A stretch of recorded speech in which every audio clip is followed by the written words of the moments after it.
이사야 28장입니다.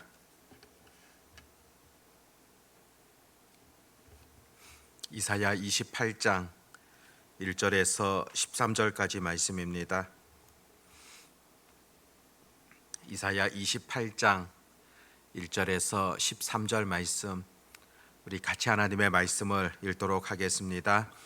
에브라임의 술 취한 자들의 교만한 면류관은 화 있을진저 술에 빠진 자의 성 곧 영화로운 관같이 기름진 골짜기 꼭대기에 세운 성이여 쇠잔에 가는 꽃 같으니 화 있을진저 보라, 주께 있는 강하고 힘 있는 자가 쏟아지는 우박같이 파괴하는 강풍같이 큰 물이 넘친같이 손으로 그 면류관을 땅에 던지리니 에브라임의 술 취한 자들의 교만한 면류관이 발에 밟힐 것이라.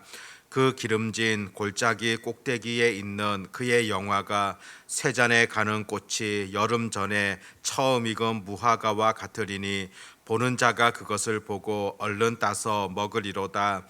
그날에 만군의 여호와께서 자기 백성의 남은 자에게 영화로운 면류관이 되시며 아름다운 화관이 되실 것이라. 재판석에 앉은 자들에게는 판결하는 영이 되시며 성문에서 싸움을 물리치는 자에게는 힘이 되시리로다. 그리하여도 이들은 포도주로 말미암아 옆걸음치며 독주로 말미암아 비틀거리며 제사장과 선지자도 독주로 말미암아 옆걸음치며 포도주에 빠지며 독주로 말미암아 비틀거리며 환상을 잘못 풀며 재판할 때에 실수 안 하니 모든 상에는 토한 것 더러운 것이 가득하고 깨끗한 곳이 없도다. 그들이 이르기를 그가 누구에게 지식을 가르치며 누구에게 도를 전하여 깨닫게 하려는가? 저 떨어져 품을 떠난 자들에게 하려는가? 대저 경계에 경계를 더하며 경계에 경계를 더하며 교훈에 교훈을 더하며 교훈에 교훈을 더하되 여기서도 조금 저기서도 조금 하는구나 하는도다. 그러므로 더듬는 입술과 다른 방언으로 그가 이 백성에게 말씀하시리라. 전에 그들에게 이르시기를 이것이 너희 안식이요 이것이 너희 삼케함이니 너희는 곤비한 자에게 안식을 주라 하셨으나 그들이 듣지 아니하였으므로 여호와께서 그들에게 말씀하시되 경계에 경계를 더하며 경계에 경계를 더하며 교훈에 교훈을 더하며 교훈에 교훈을 더하고 여기서도 조금 저기서도 조금 하사 그들이 가다가 뒤로 넘어져 부러지며 걸리며 붙잡히게 하시리라. 아멘. 어느 단체든지 지도자의 역할이라는 것은 아주 중요하다고 볼 수가 있습니다. 지도자라는 것은 다른 사람들에게 영향을 많이 끼칠 수 있는 그런 사람이지 않습니까? 그렇기 때문에 행동 하나하나가 또 말 하나하나가 참 중요하다는 것을 우리들은 늘 보게 되어집니다. 종교 지도자들도 마찬가지입니다. 종교 지도자가 타락을 하게 되어진다면 교회가 제대로 그 역할을 감당할 수 없으며 또 그곳에 하나님의 공의라는 것이 제대로 나타나지 못하게 될 것입니다. 오늘 본문 속에 이스라엘 공동체에 대하여서 하나님 말씀하시면서 또 지도자들의 타락에 대하여서 하나님 말씀하시는 것을 듣게 되어집니다. 분명하게 그 타락한 가운데 화가 있을 것이며 하나님의 징계가 있을 것임을 선언하는 것을 듣게 됩니다. 1절에 보면 에브라임의 술 취한 자들의 교만한 면류관은 화 있을진저 술에 빠진 자의 성 영화로운 관같이 기름진 골짜기 꼭대기에 세운 성이여 쇠잔에 가는 꽃 같으니 화 있을진저. 교만한 면류관이 화가 있을 것이다, 그렇게 선포하는 것을 보게 되어집니다. 술에 빠져가지고 헛된 영광을 추구하며 기름진 것만을 추구하게 되는 자들, 그들에게 화가 있을 것임을 선포하고 계십니다. 그들은 쇠잔에 가는 꽃과 같다, 그렇게 표현한 것을 보게 되어지는데 사실 꽃이 시들어 간다는 것 참 초라하지 않습니까? 이렇게 교만한 면류관에 대하여서 분명히 하나님께서는 2절 뒷부분에 보면 그 면류관을 땅에 던질 것이다. 그 면류관을 내팽겨칠 것이다. 그렇게 지금 전해주고 있지 않습니까? 그런데 그 심판을 행하시는 하나님에 대하여서 어떻게 묘사하고 있습니까? 쏟아지는 우박과 같고 파괴하는 광풍 같으며 큰 물이 넘치는 것과 같이 하나님께서 징계를 행할 것임을 그렇게 전해주고 있습니다. 사실 하나같이 참 무섭다는 것을 우리들이 느끼고 있지 않습니까? 큰 우박이 한번 하늘에서 떨어진다고 생각해 보십시오. 또 모든 물건들을, 또 모든 건물들마저도 쓸어가는 그런 광풍이 분다고 한번 생각해 보십시오. 또 물을 통하여서 온 땅을 심판한다고 한번 생각해 보십시오. 이 자연 세계라는 것이 얼마나 무서운 것이겠습니까? 바로 하나님의 화라는 것이 이런 자연 세계를 통하여서 바로 교만한 면류관에 대하여서 집어 삼킨다는 것을 지금 본문에서 구체적으로 가르쳐 주고 있습니다. 세상에 술에 취하여서 살이 분별하지 못하는 그런 자들을 철저하게 짓밟을 것을 그렇게 말씀하고 있는 겁니다. 1절에 보았듯이 기름진 골짜기에 세웠다, 그런 표현들, 또 비옥한 땅에 안전한 요새로 삼았다, 그런 말씀들을 볼 수 있는데 그곳은 바로 그 이스라엘의 사마리아 땅이라고 볼 수가 있습니다.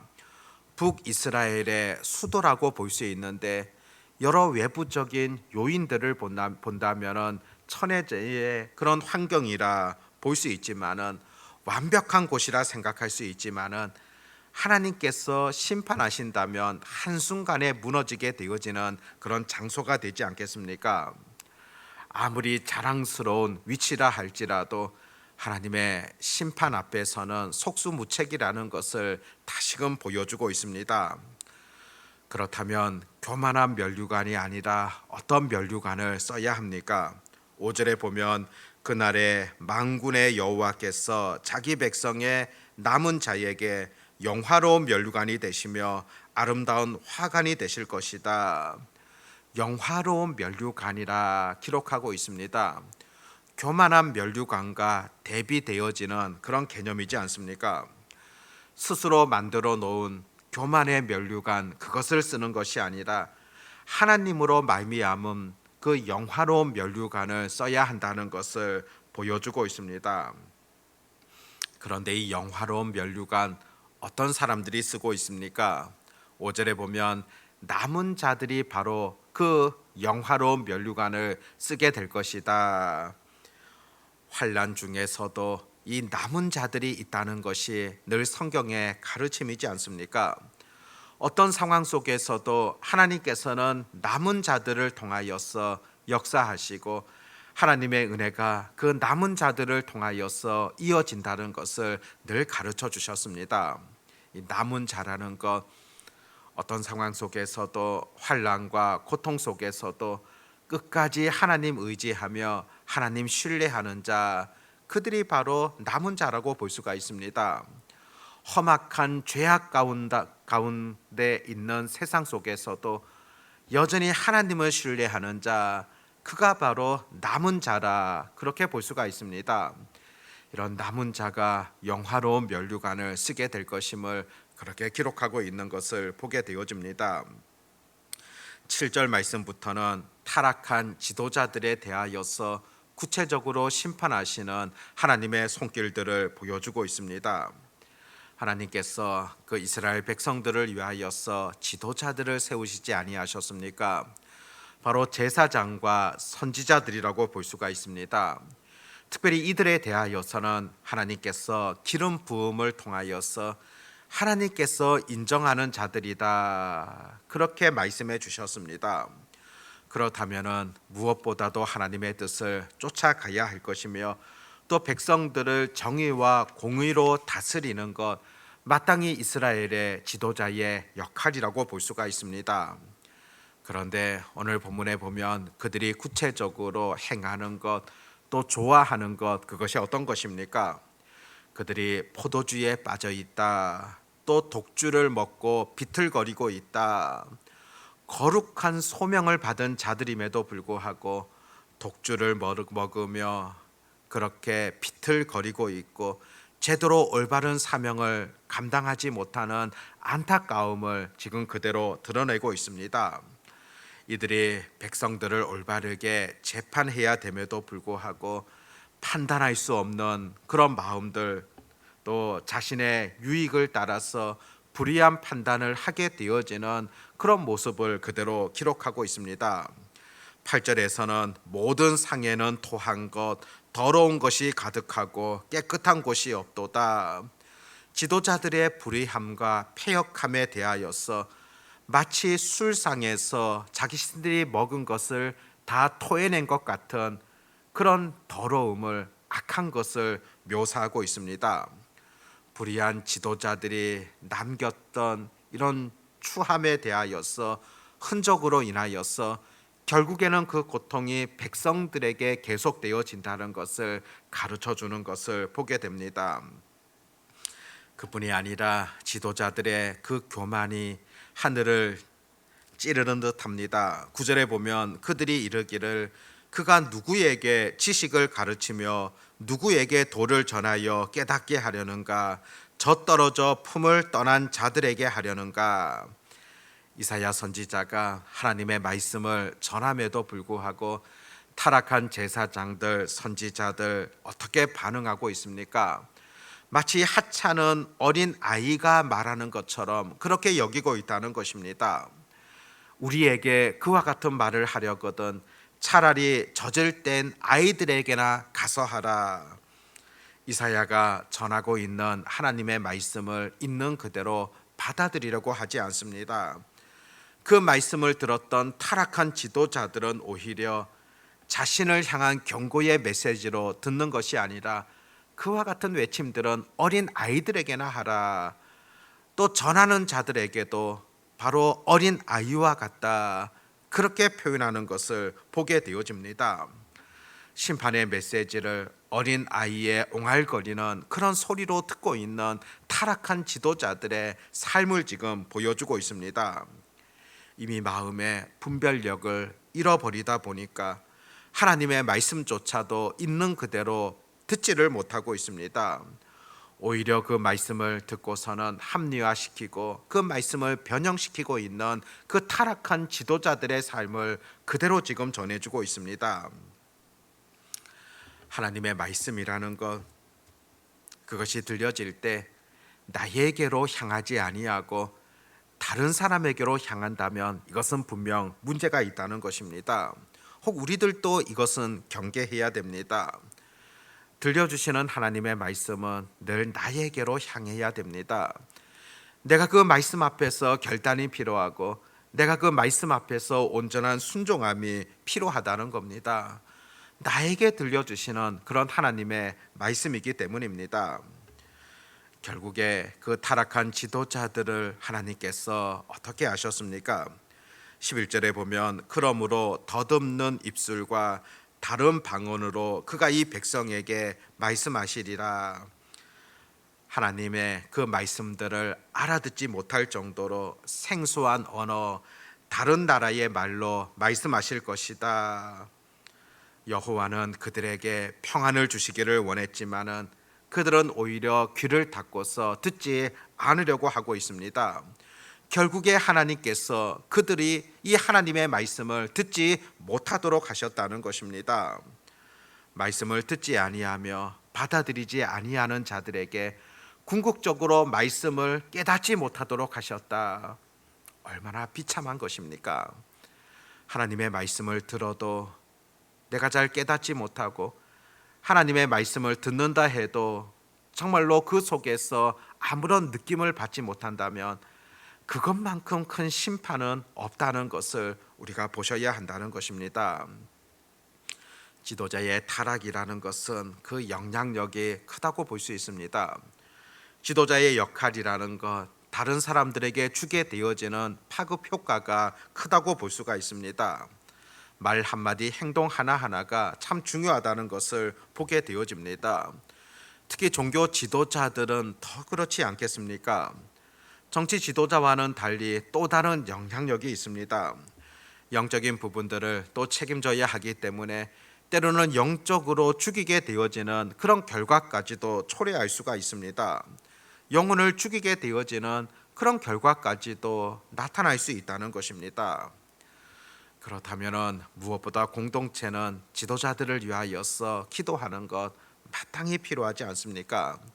영적인 일들을 잘 감당할 수 있도록 또 유익이 되어지도록 지속적으로 기도할 뿐만이 아니라 또 우리 또한 하나님의 말씀을 들음에 있어서 늘 순종함으로 잘 들어가도록 또 내 생각을 그 속에 가미하는 것 아니라 있는 그대로 하나님의 말씀을 들을 수 있도록 지속적으로 우리가 그 기도를 놓치지 마셔야 된다는 것입니다. 오늘 새벽에 우리가 하나님의 말씀을 다시금 기억하면서 영적 지도자들을 위하여서 우리가 기도하시기를 바라고요. 또 우리들도 하나님의 말씀을 들음에 있어서 그 말씀이 하나님께서 들려주시는 또 나에게 주시는 하나님의 말씀이다. 그것을 인정하며 겸손하게 하나님의 말씀을 받아들일 수 있도록 이 시간 또 기도로 나아가는 그런 은혜가 있어지기를 바랍니다. 기도하겠습니다. 하나님 아버지, 오늘 말씀을 통하여서 우리들에게 들려주시는 하나님의 음성을 다시금 깨닫게 되어집니다. 지도자들의 역할 참 중요하다는 사실들을 다시금 바라보게 되어집니다.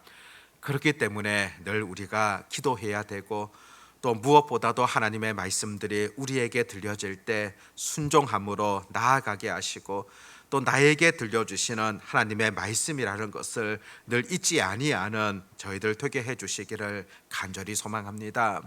아버지 하나님, 또 내일 거룩한 주일 주님 앞에 나와 예배하게 되어집니다. 무엇보다도 우리가 예배를 위하여 기도로 준비할 수 있도록 도와주시옵시고 또 하나님께서 기뻐하시는 영과 진리로 드려지는 그런 예배가 되게 하여 주시옵시고 또 늘 말씀을 사모하는 마음으로 기도함으로 나아갈 수 있는 그런 저희들 되게 해 주시기를 간절히 소망합니다. 아버지 하나님, 단기 선교팀 또 한 주간의 모든 사역들을 잘 마칠 수 있도록 인도해 주셔서 진심으로 감사를 드립니다.